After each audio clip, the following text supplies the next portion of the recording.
राजस्थान में पंचायत चुनाव और शहरी स्थानीय निकाय चुनाव लड़ने के लिए दो संतान नियम को समाप्त कर दिया गया है। ये नियम कब लाया गया था और क्यों लाया गया था, चलिए इस वीडियो के माध्यम से जानते हैं। दो संतान नियम वस्तुतः है क्या, इसको सबसे पहले जान लीजिए।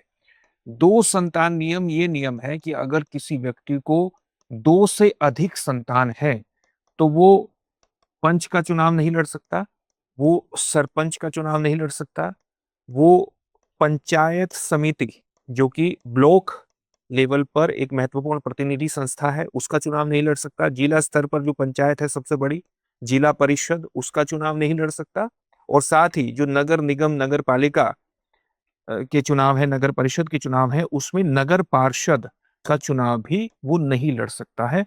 तो इस तरह के प्रतिबंध लगाए गए थे। ये प्रतिबंध कब लगाए गए थे? 1995 में जो राजस्थान की भैरों सिंह शेखावत गवर्नमेंट थी, वो इस तरह के नियमों को लेकर के आई थी ताकि जनसंख्या पर नियंत्रण एस्टेब्लिश किया जा सके। उस समय तर्क ये था।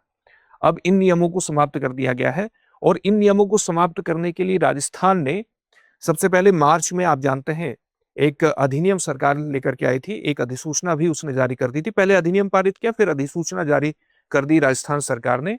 कौन से अधिनियमों में संशोधन किया गया है इस नियम को हटाने के लिए?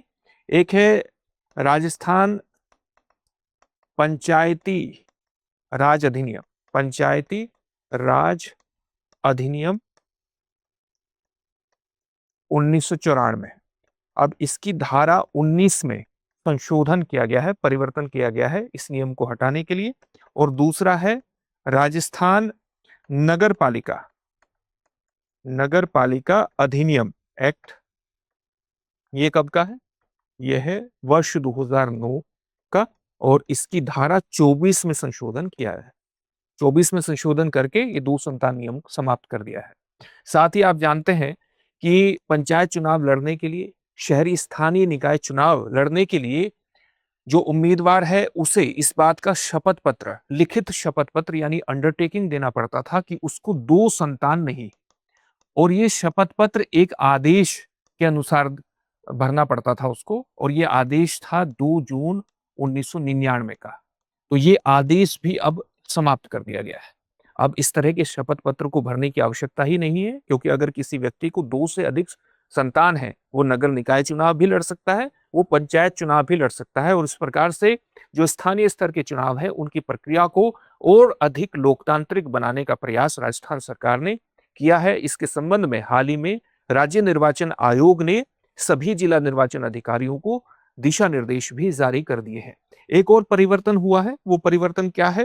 पहले इस बात पर भी एक कानूनी प्रतिबंध था कि अगर कोई व्यक्ति कुष्ठ रोग से पीड़ित है, अगर कोई व्यक्ति लेप्रेसी से पीड़ित है, तो उस पर भी कानूनी अयोग्यता थी, वो भी चुनाव नहीं लड़ सकता था। अब इसको भी समाप्त कर दिया गया है। अगर कोई व्यक्ति कुष्ठ रोग से पीड़ित है तो आप उसे चुनाव लड़ने से रोक नहीं सकते हैं, और ये आधुनिक चिकित्सीय समझ पर आधारित है।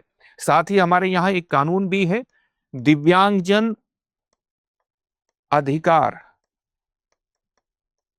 दिव्यांगजन अधिकार अधिनियम। ये कब का है? ये है वर्ष 2016 का है। और दिव्यांगजन अधिकार अधिनियम, अगर हम दिव्यांगजनों के अधिकारों को स्वीकार करते हैं और दूसरी तरफ फिर किसी रोग के आधार पर चुनाव लड़ने के अंतर्गत प्रतिबंध भी लगाते हैं, तो ये तो एक बहुत बड़ा कॉन्ट्रोडिक्शन होगा, अंतर्विरोध होगा। तो कहीं ना कहीं आप कह सकते हैं कि इस तरह के अधिकारों को जमीनी स्तर पर एस्टेब्लिश करने के अंतर्गत भी इस तरह का प्रतिबंध हटाना बेहद आवश्यक हो गया था। और जो सार्वजनिक स्वास्थ्य सुधार है, सार्वजनिक स्वास्थ्य सुधारों के अनुसार इस तरह के प्रतिबंध होने भी नहीं चाहिए कि अगर कोई व्यक्ति कुष्ठ रोग से ठीक हो गया है उसके प्रति फिर आप भेदभाव अपना रहे हैं, तो इस तरह की चीजें नहीं होनी चाहिए। तो आप देख सकते हैं कि दोनों ही स्तरों पर, चाहे दो संतान का नियम हटाया गया हो, चाहे कुष्ठ रोग के आधार पर लगाया गया प्रतिबंध हटाया गया हो, चुनाव प्रक्रिया को जमीनी स्तर पर और अधिक लोकतांत्रिक बनाने का राजस्थान सरकार ने प्रयास किया है। अब इसमें एक बात और समझने की है आपके लिए कि आप जानते हैं कि 73वें और 74वें संविधान संशोधन जो अधिनियम है 1992 के, इसी के माध्यम से राज्य निर्वाचन आयोग का मार्ग प्रशस्त हुआ था, और राज्य निर्वाचन आयोग की ही जिम्मेदारी है राज्य में पंचायत चुनाव करवाने की और राज्य में शहरी स्थानीय निकाय चुनाव कराने की। लगातार राजस्थान में इस बात की डिमांड हो रही थी कि ये चुनाव जल्दी ही संपन्न हो। इसके संबंध में भी राज्य निर्वाचन आयोग ने एक कार्यक्रम सामने रख दिया है। 15 अगस्त से ये चुनाव प्रक्रिया प्रारंभ हो जाएगी और इसको 15 नवंबर तक समाप्त कर दिया जाएगा। पहले शहरी स्थानीय निकाय चुनाव करवाए जाएंगे और फिर पंचायत चुनाव करवाए जाएंगे। पंचायत चुनावों की जो प्रक्रिया है वो 23 सितंबर से प्रारंभ हो जाएगी, ये रख दिया है। आप ये भी जानते हैं कि राज्य में जो पंचायत चुनाव है वो पंचायत चुनाव आर्टिकल 243 के तहत राज्य निर्वाचन आयोग करवाता है और साथ ही जो शहरी स्थानीय निकाय हैं वो आर्टिकल 243 ZA के तहत कौन करवाता है? राज्य निर्वाचन आयोग ही करवाता है, जिसकी स्थापना का मार्ग 73वें और 74वें संविधान संशोधन के माध्यम से पारित हुआ था। 243 के को हिंदी में 243 ट लिखा जाता है और 243 ZA को हिंदी में 243 य क लिखा जाता है। इस बात को भी ध्यान में रखना है। अब इससे संबंधित एक प्रश्न देखेंगे, लेकिन उससे पहले इस बात को ध्यान में रखना है कि दृष्टि संस्थान की द न्यू सेशन सेल का आज आखिरी दिन है, तो तुरंत इससे जुड़िए क्योंकि इसके अंतर्गत पीसीएस के सभी ऑनलाइन कोर्सेज पर आपको 50% तक का डिस्काउंट मिल रहा है 22 जुलाई तक, यानी आज आखिरी दिन है।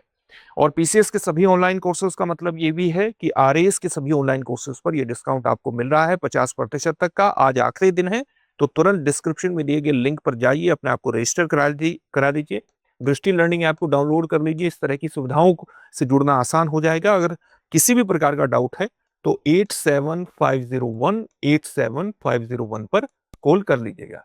अब आज का प्रश्न है, भारतीय संविधान का अनुच्छेद 243 ZA किससे संबंधित है? लोकसभा चुनाव, विधानसभा चुनाव, नगर पालिकाओं, शहरी निकायों के चुनाव या राष्ट्रपति चुनाव? अनुत्तरित प्रश्न है। इस प्रश्न का उत्तर कमेंट बॉक्स में कमेंट करके जरूर दीजिए। फिर से नए सेशन में मिलेंगे। धन्यवाद। अब एग्जाम की तैयारी को और बेहतर करने के लिए हमारे चैनल को लाइक, शेयर और सब्सक्राइब करना ना भूलें।